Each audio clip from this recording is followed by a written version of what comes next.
Republicans are not happy at all about the possibility of seeing more Haitian migrants on their way to the Texas border. You might remember just a couple of weeks ago, we had the massive crisis of some 12,000. Now they are claiming 60,000 Haitian migrants are on their way to the Texas border. Don't know if that's true or not. Republicans, they held a news conference today led by Texas Governor Greg Abbott and, of course, Senator Ted Cruz, where they complained about this, blasting President Joe Biden and offering what they call their own 10-point plan. Listen. At the border here in Texas, and we're here to talk about border-related issues. And let me just start out by making a very clear point, and that is President Joe Biden has caused a humanitarian crisis and chaos on our border. All Americans saw exactly what happened in Del Rio, Texas just last month. And we know that that chaos will be repeated unless and until President Biden takes action. 26 of America's governors have worked together to develop specific actions that Biden can take immediately to end the crisis on the border that he has caused. We, all of us, asked the president for a meeting to visit with us about this, and he refused to meet with us, and he completely ignored us. 9 of the 26 governors that crafted this action plan gathered today at the border, a border, by the way, that President Biden has never even been to. We're here to announce 10 actions that President Biden must take immediately.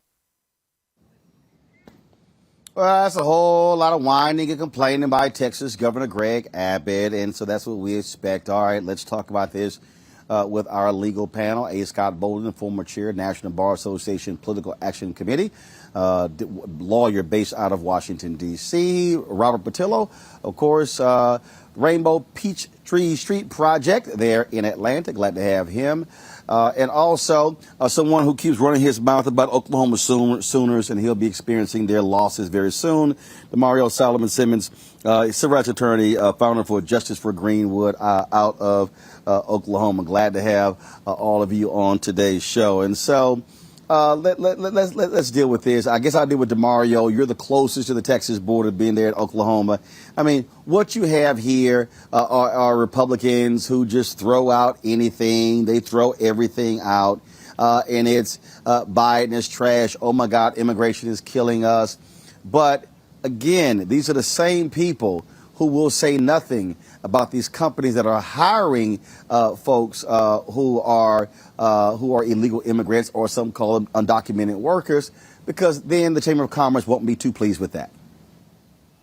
Yeah, well, Roland, thank you so much for being on the show once again. You know, I think it's real rich for Governor Abbott of your home state of Texas. He can't even keep the lights on during the winter in the entire state, and he wants to talk about the border. It's ridiculous.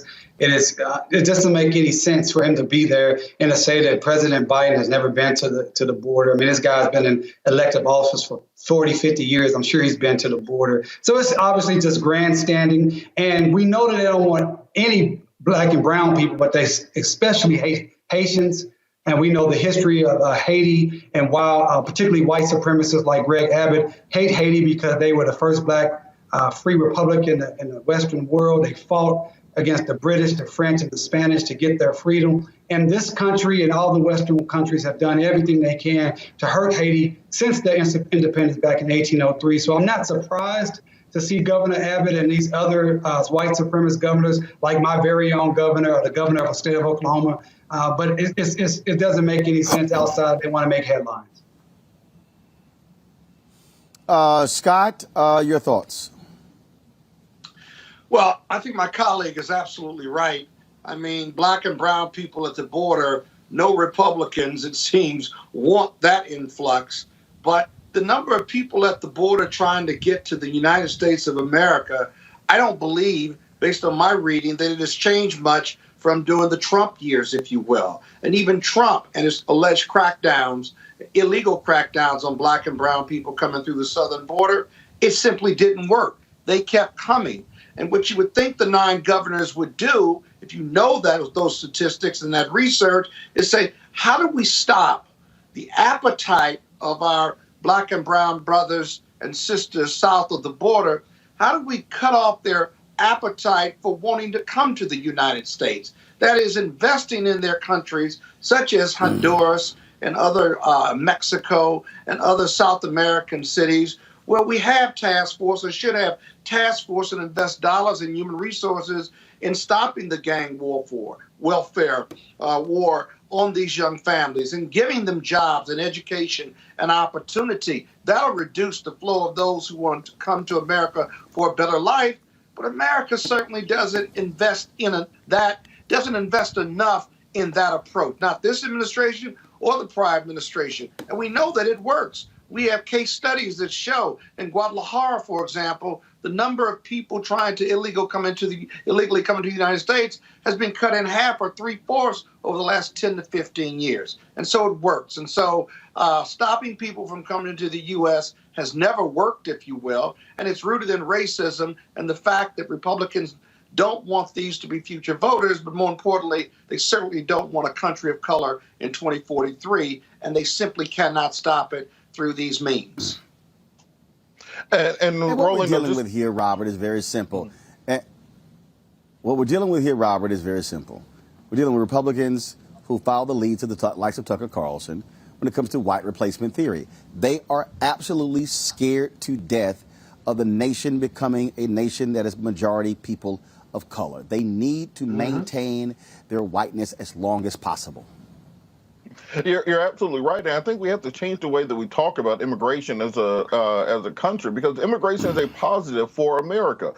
Illegal, legal, however it comes in. If it was not for immigration into this country, we would be a dying nation. Just look at the birth rates taking place in white communities or even in American-born black communities, Hispanic communities that are second generation. Our birth rates are right there with China and Japan and Italy and other countries that are experiencing a graying of the nation, so to say, where you do not have enough people in the country to replace the people who are aging out and dying in the country. And let's understand also, nobody is going to walk from Costa Rica or from Guatemala or from Nicaragua from a tropical paradise to come pick avocados or pick tomatoes in Texas or in Wisconsin somewhere, unless it was dire circumstances. We have to look at the U.S. role in creating those dire circumstances. Let's not forget about the Banana Republic Wars that took place for a half century. Let's not forget about Noriega and all the other Central American leaders that the United States propped up and then took out of power, creating the instability. Let's also not forget that one thing that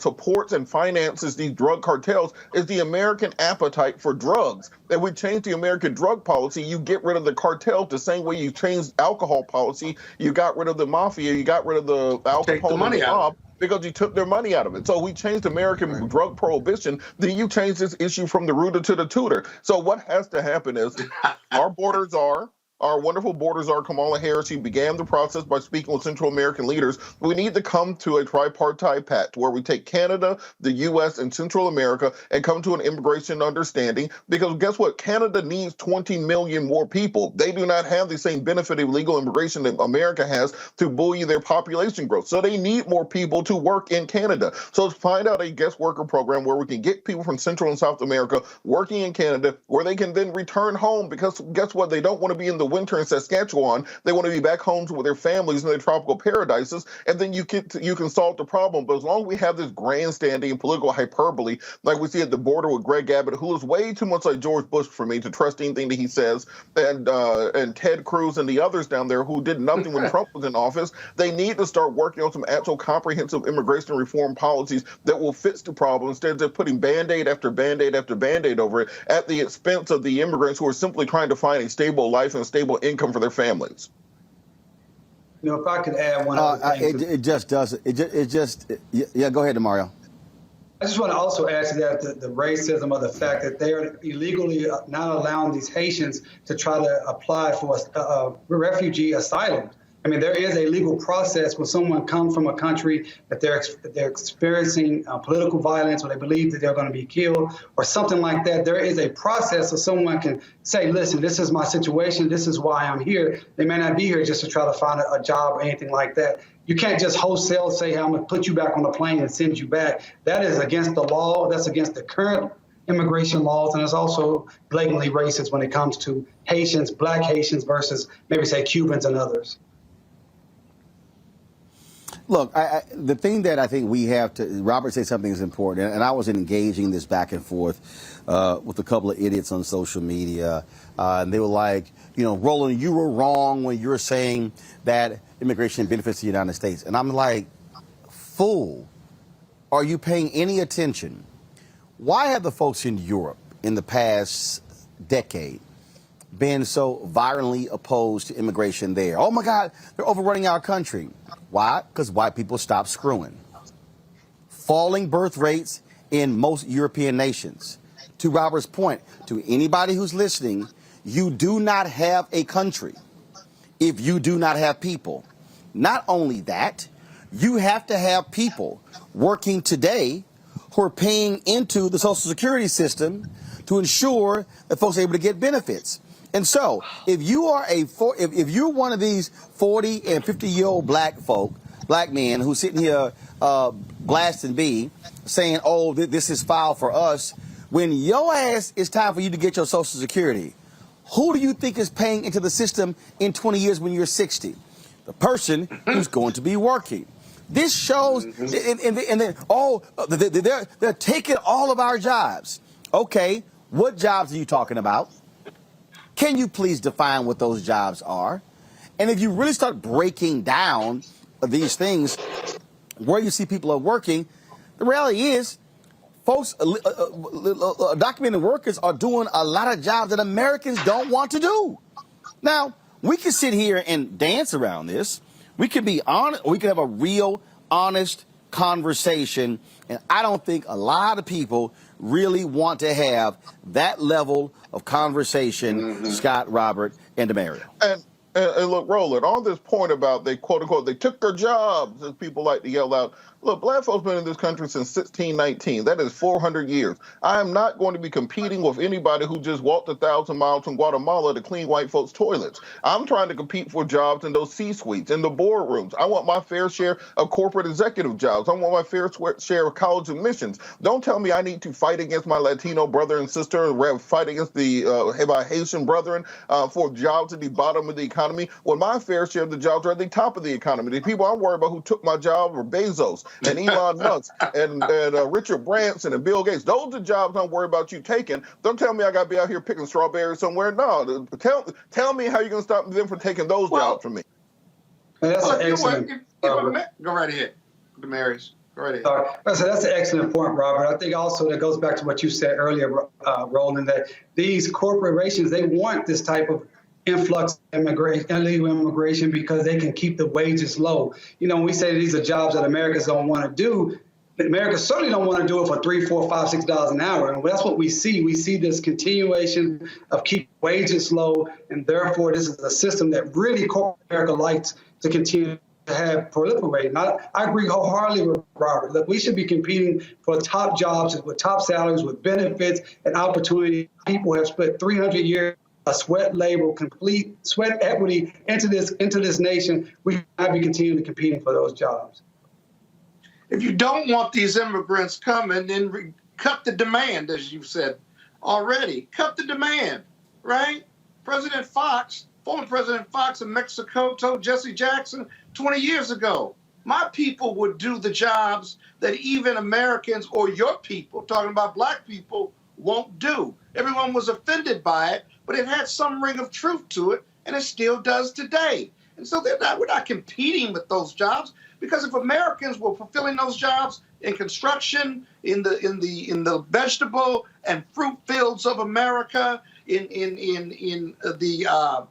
the environment or in homes, you name it, then there wouldn't be a demand, and there wouldn't be jobs, and they wouldn't be coming for a better life, because they would know that there were no jobs available to them. And so it just smacks of racism. Let's just call it what it is. I mean, every person who from the day America was founded came from somewhere else. Everyone. The Abbotts, every 9 of those governors, and everybody who is white is an ethnic that came from somewhere else. How rich is it for us now to say we need to close our borders?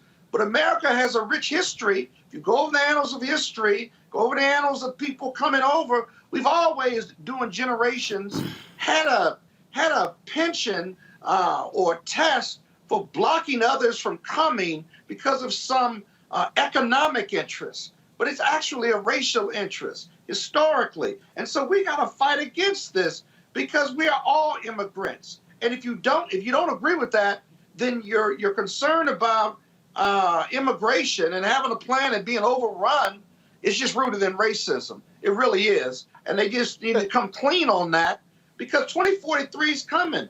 You call it screwing. I call it reality. The reality is coming. We're going to be a country of color in about 20, 30 years.